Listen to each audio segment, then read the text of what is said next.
Saw you standing in a completely white room wearing a white dress holding a red rose. You almost couldn't see you because everything was so white. The only thing you could see was the red rose. For some reason, you were crying and looking down at the rose in your hand, and then a tear fell and landed on the rose. All of a sudden, the rose started leaking red all over your dress and completely covered your dress to the point where your dress was like a dark, rich, insanely beautiful color red. The whole time it was happening, you were like, what the heck is happening? It was the craziest transformation ever. So now you were standing in a white room, now wearing a fully red dress. Your skin was like ivory white in the most beautiful way. So now that the dress was red, you didn't blend in with it anymore. It actually accentuated who you are. As a person, you became more defined within the room. You kept checking out your dress, and you were just blown away with how much you loved it. And then Jesus walked into the room with the most proud smile on his face. And he was also wearing red. And he looked at you and said, "You look like me." And then when he said that, I saw you run to him and just give him the biggest hug ever. And while you were hugging, he said that he completely hears you. He is there with you. You are covered by him. You are his daughter, and he is so pleased with you.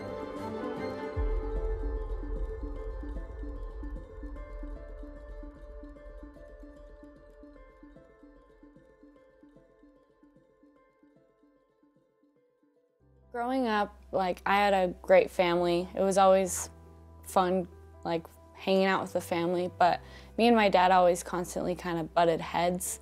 I think it might have had to do with the age gap between us, because he's 78, so he was 56 when he had me.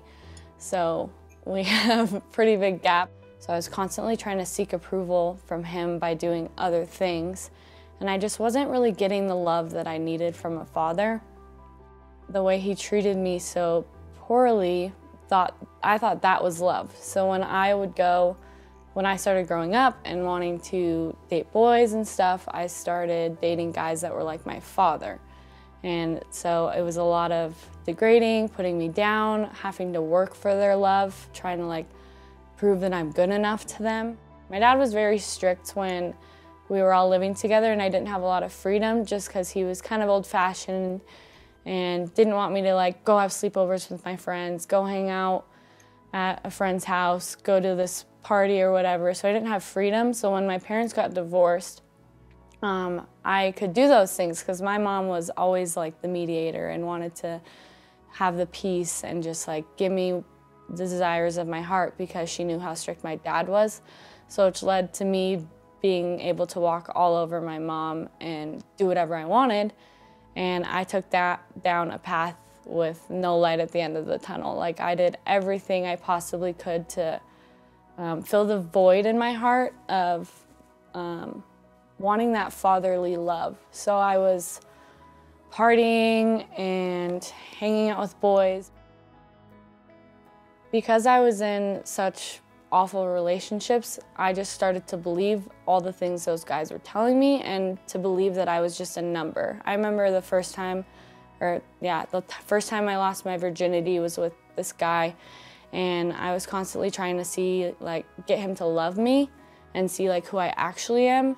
And it turned out that I was just a number on this cake because he was trying to get to 10 girls he slept with. So I found that out, and I was like, oh wow, I'm just a number.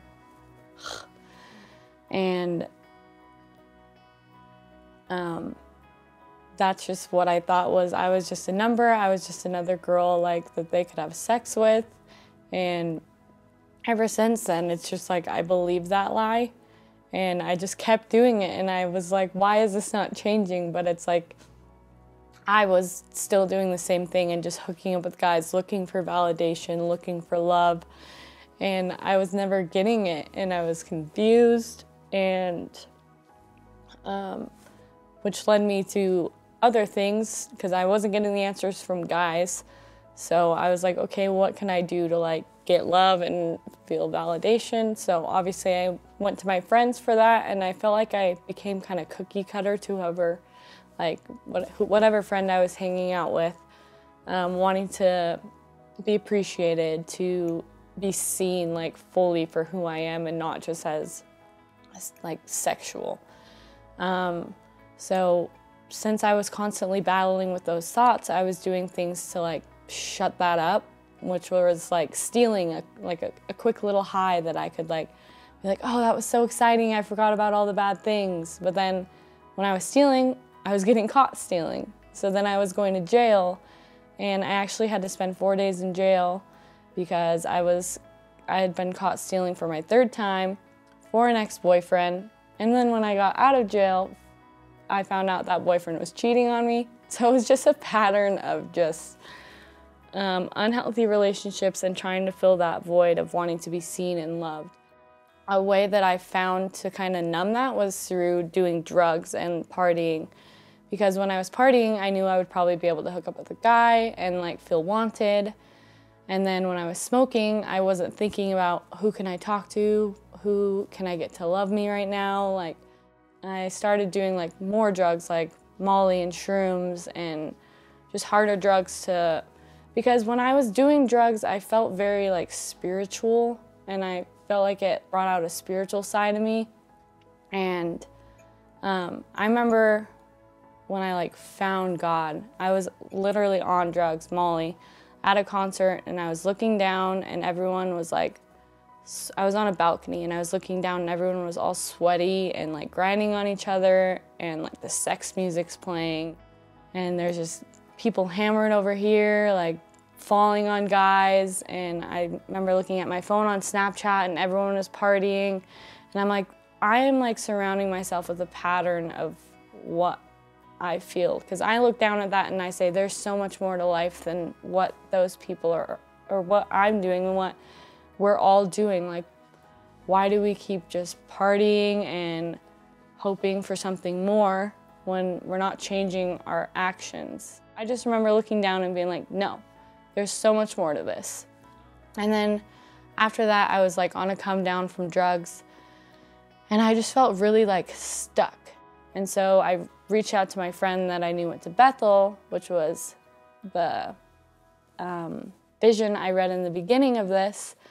And that just like, something was like stirring inside of me, and it just started like clicking. And I was like, okay, that's right. Like, I am made for so much more, and I know I am loved. But like, I just didn't really know where the love came from, because I didn't get it from like my dad. Just wasn't getting it from anywhere, but I knew that I was loved deep down.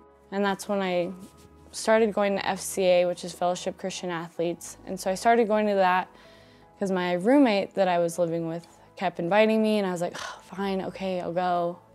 So I went, and I was like, I think I'm gonna read that vision that my friend sent me. And so I read the vision that my friend sent me, and I was reading it, and there was like a group standing there, and I look up and everyone's crying, and I'm like, why are you guys all crying? They're like, Meg, like, that vision was so beautiful, and we hear your cry, like, we know where you're coming from. And that's not you. You're not the lies that you've been like told your whole life. You're not a number. Like, you're so much more than that. You're pure, you're beautiful. And I was like, wow, okay.